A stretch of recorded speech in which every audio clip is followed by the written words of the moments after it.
Hello my friends, we have some of the changes on the front lines. Let's go to the hotspots. The first one is Avdiivka, and there Ukraine has the counterattack and it is quite successful. And as you can see, Russia is trying to encircle the Avdiivka city, or it's better to say town. They're moving from this direction and also from this direction. They have more forces on the south, however, but still unable to penetrate the defense lines over here. And they were moving very slow compared to the Bakhmut city. Well, most of the forces are the regular Russian army, and we have the information that Wagner forces also were sent to reinforce the Russian side in this area, but not standard prisoners. Those Wagners are very experienced, used to fight in Africa and Syria, but as you can see, it didn't help. They stuck over here in Avdiivka, and Ukraine performed a successful counterattack, even though it was kind of the small one compared to the Bakhmut advancement of the Wagner forces, but still we have it. If we go to the timeline, so it was like a couple of days ago, and it is right now, so we entered over here and now fighting against the Russian 136 separate motorized brigade that reinforced by 2 other battalions. As you can see, there is also the DPR regiment fighting over here, but I think they're in lack of the resources because all of the mobilized men are basically wasted on this war from the DPR side. So the main idea for Ukrainian army in that area, as I see it, is to perform the counterattack towards the eastern side, and recently we also advanced from the north, and by doing so we may encircle the Russian army on the north side of this hump.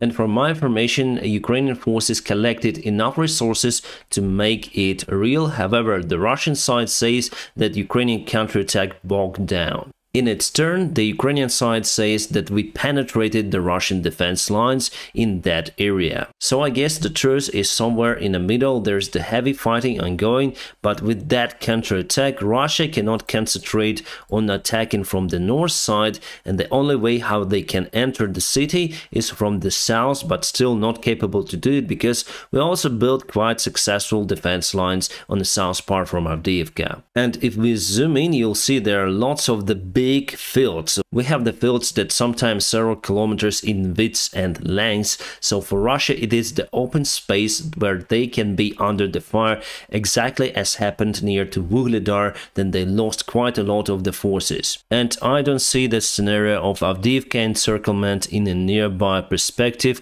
Probably after a few months, we'll see, but if Ukraine starts the counterattack, Russia would concentrate on defense, mostly not on attacking Avdiivka. And in general, it's great that even before the main counterattack, we have the achievements in Donbass. Now moving to Bakhmut, it's not really far away from that place, and here our enemy has the advantage. So for today, there were just minor changes if we go here, but yesterday there was the major change also in favor of Ukraine. We pushed Russians away from this lake over here, so it was a couple of days ago and it is today. So they tried to attack on the north part unsuccessfully, were beaten and forced to retreat. For them, the big problem is this lake, the natural obstacle, and the river that goes from it all around the city, and we have the other lake in Hromove and the other river. As for the city, Russia took all of the factory together with the central part of the Bakhmut. It is very bad, but Ukraine was able to build the defense line, so here is the railway, we use it as defense line, also this road over here, and all of the constructions that are on the way. Today, the chief of Wagner, Prigozhin, confirmed that Ukraine is not going to withdraw from the city. They concentrate and build new defense lines, and even though Ukrainian army would leave the city, they will build a new one in the Chasiv Yar. The Chasiv Yar is over here, and we are building those defense lines. Most of them already were built, and if Wagners would finally take the city under their control, here we are not speaking about the encirclement of Ukrainian forces.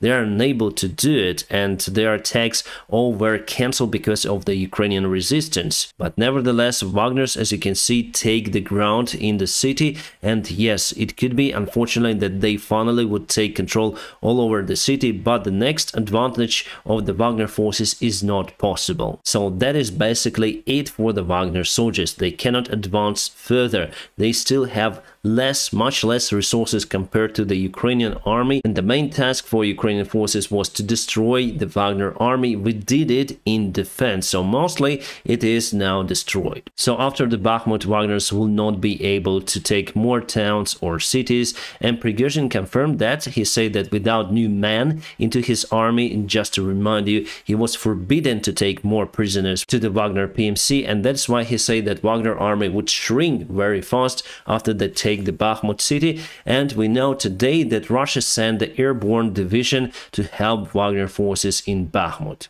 And that's why they start to push again with the new forces. So the fight for Bakhmut is quite illogical from any of the perspectives. It is more logical for the Ukrainian side because we caused them losses and we are in defense. But for the Russian side, with all of those losses, the only profit I see is personally for Prigozhin. He may secure his position and he could be untouchable for many of the enemies that he got inside the Russian elite or inside the Russian army. And I think that the city will not be taken before the massive Ukrainian counterattack.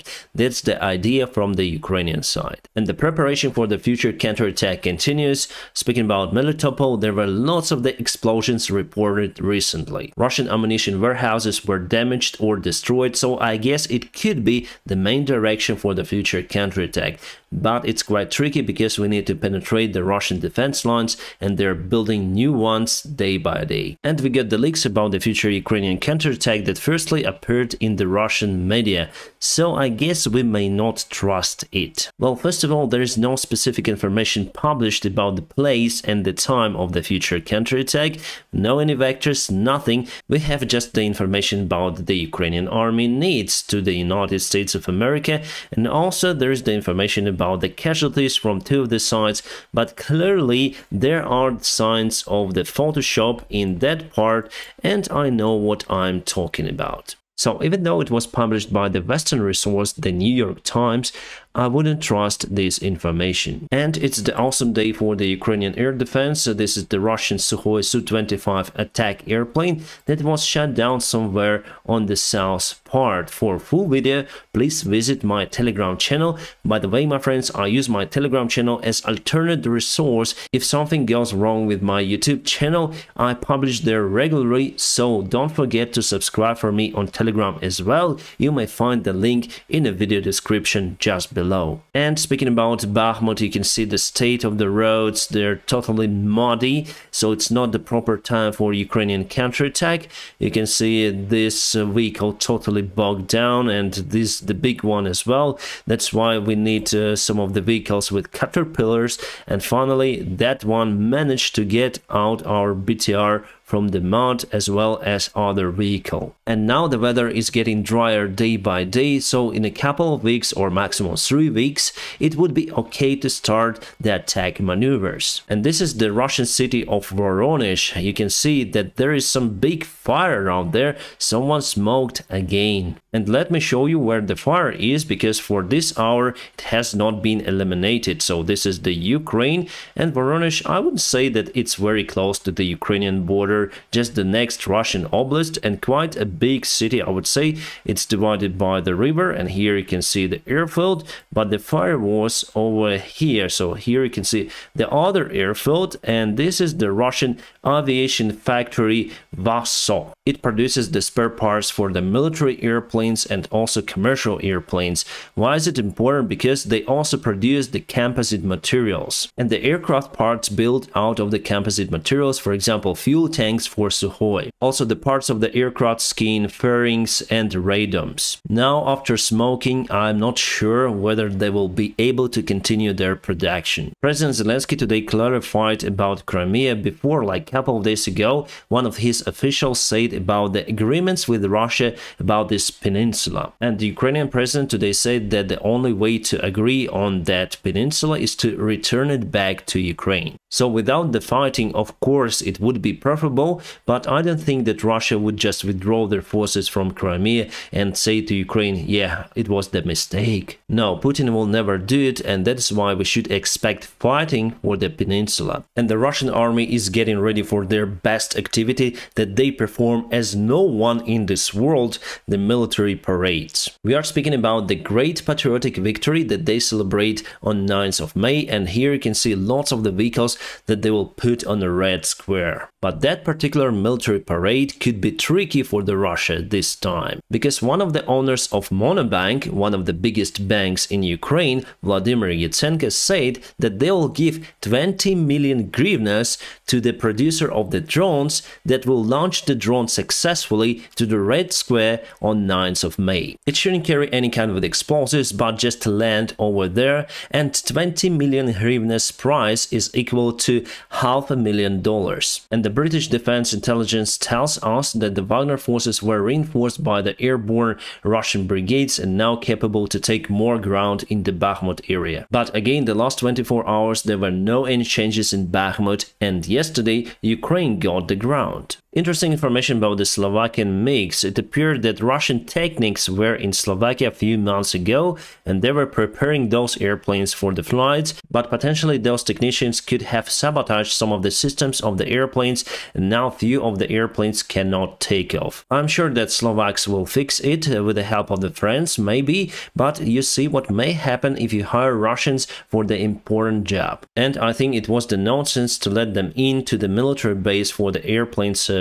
The new Brazilian president says that it's better to keep Crimea as the Russian territory to finish this war. And I am, as the person who was born in Crimea and who spent lots of the time over there in the vast part of the life, I must say to Brazilian president, go and yourself and mind your own business in Brazil. We have the statement from Anthony Blinken. He says that the Ukrainian army will start the counterattack in the nearby weeks. That's awesome. And also he says that the decision to return back Crimea lies into Ukrainian prerogative. Well, thank you, Mr. Blinken. At least our close allies understand that. He says that Ukraine is the democratic country and President Vladimir Zelenskyy bears the responsibility for the action of the army, and also he presents the voice of Ukrainians and should follow their will. So that's the normal logic, and I'm sure that majority of Ukrainians would like to return Crimea. Obviously, it would be better to return it without any fighting,